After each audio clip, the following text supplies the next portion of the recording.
It's harvest time, but not as we know it. These very modern farmhands are bringing in the crops from a vertical farm, plants growing from the walls instead of the ground.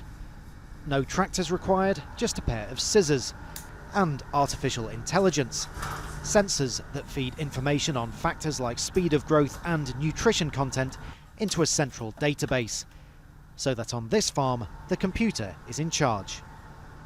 The farm that you're seeing here, everything is basically connected. So all the parameters that we have that have an influence on the growth of a plant, we're controlling them. We're building our basically food brain. We control everything by help of artificial intelligence, and we create the perfect plant. The mint, basil, kale and rocket here get everything they could ever desire. Light, water, humidity, temperature, tailored to their individual needs. And without the risky business of growing out in nature.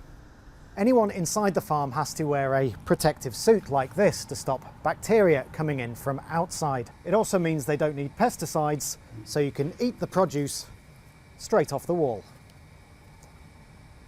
They taste better than the average supermarket salad, and they're already being sold in local stores and restaurants in Stockholm.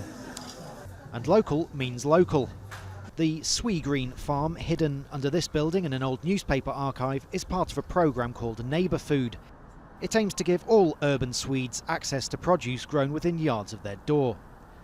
The global movement in urban farming could play a vital role in preventing food crises, as COVID-19 exposes weaknesses in the supply chain that have left people hungry everywhere from Zimbabwe to the US.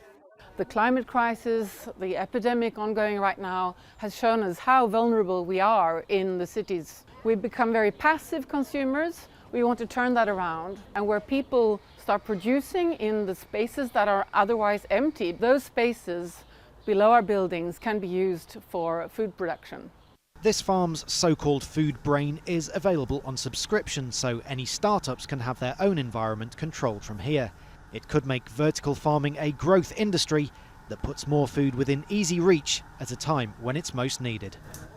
Rhys, Al Jazeera, Stockholm.